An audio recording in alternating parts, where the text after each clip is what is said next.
I'm going to tell you 12 insane, crazy, mind-blowing, mind-boggling, spectacular, life-altering facts about the 3000 GT. Fact number 1, these cars have active aerodynamics. We have the front air dam in the front that will drop down, and then we have the rear spoiler in the back that will raise up or flatten out.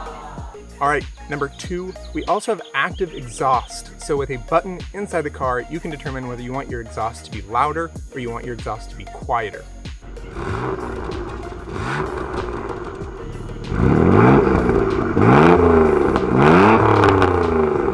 Fact 3, not only do these cars have active aerodynamics and active exhaust, we also have electronically controlled suspension, meaning from a button inside the car, you can determine whether you want your suspension to be more stiff and aggressive or softer and more comfortable when you're driving your car. All right, how about the fact that our engine is not put into our car like normal engines? No, they are sideways. They go to the side of the car, right? The transmission does not essentially point to the back of the car. No, it points to the passenger front wheel of the car, right? It's called being mounted transversely, all right? And if you're wondering about rarity, right? There's a lot of things about rarity with these cars, and there are certain versions of these cars that are actually very rare. The 1999 3000 GT VR4, there was only ever 274 of them imported into the United States. And since then, there are ones that have been wrecked or destroyed or whatever can happen to cars. So there's less than 274 because that's the total amount that there ever was here. So a 1999 3000 GT VR4 is very, very rare and therefore very expensive, which leads me to my next fact. All right, most expensive 3000 GT ever sold was a 1999 3000 GT VR4 that sold for over $100,000. Yes, over $100,000 for a 3000 GT. But that is not the rarest 3000 GT out there, all right? And that leads to the next fact. There were 30 3000 GT VR4s sold between 1994 and 1995 named the Beckenbauer Edition.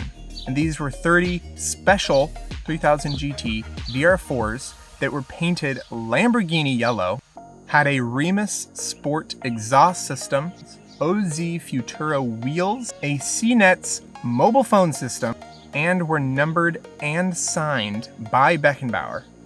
I've never seen one of these up for sale. I've seen pictures of the cars. I have no idea how much they'd go for, but they are rarer than the $100,000 1999 VR4 that sold. And you might think, okay, so the Beckenbauer edition, that's the rarest one out there. Those are probably worth the most. They're the rarest. They're the ones you're never gonna see, but not necessarily.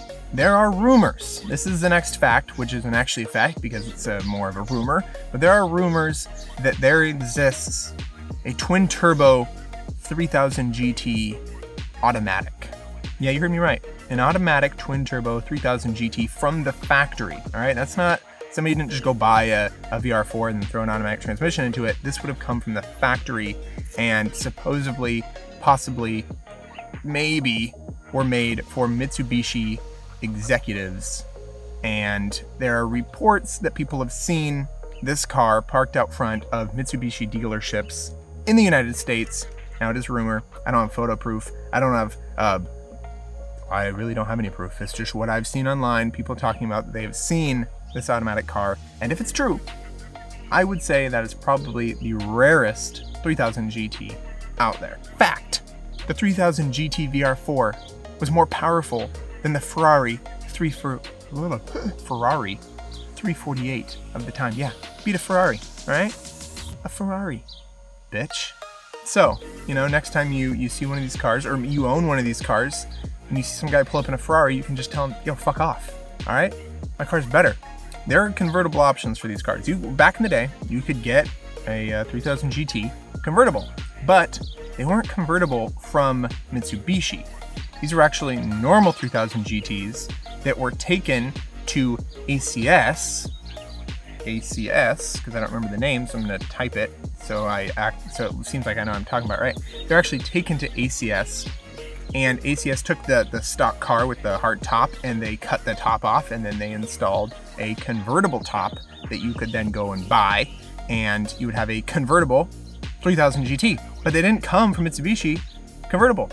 They were just sent to this company and they chopped them and got rid of the top and threw a little softy top on it, or whatever they did. And that is how people got convertible 3000 GTs. They came like that from the dealership. Like the dealership, it was convertible, but it wasn't Mitsubishi that did it. And it was actually the same car as the non-convertible, just stuff done to it by ACS.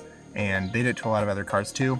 Like these cars, they did it to all those, you know, they transformed them into the convertible car that people purchased.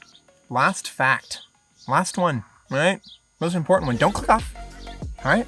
Still got another fact for you, okay? Calm down, take your hand off the mouse or your thumb off the button. All right, and last fact for the video, the 3000 GT was actually used in Japan for some of their police cars, which means if you were in a Ferrari 348, you were trying to outrun the cops, and they busted out a 3000 GT, you would not outrun them because guess what? 3000 GT is faster than the Ferrari 348. And that's pretty sick. And that's it. That's all the facts I have for you. All right? So go out there, spew your newfound knowledge. All right? Let people know all the great, fantastic information that you learned here today on Roston Drives. All right? Thank you guys for watching. Hit the subscribe button. Follow me on Instagram. Comment down below. Tell me that one of my facts is actually completely wrong. All right? Tell me that it's completely incorrect. Explain to me how. All right? And I will ignore your comment. And yeah, thank you. Thank you guys for watching.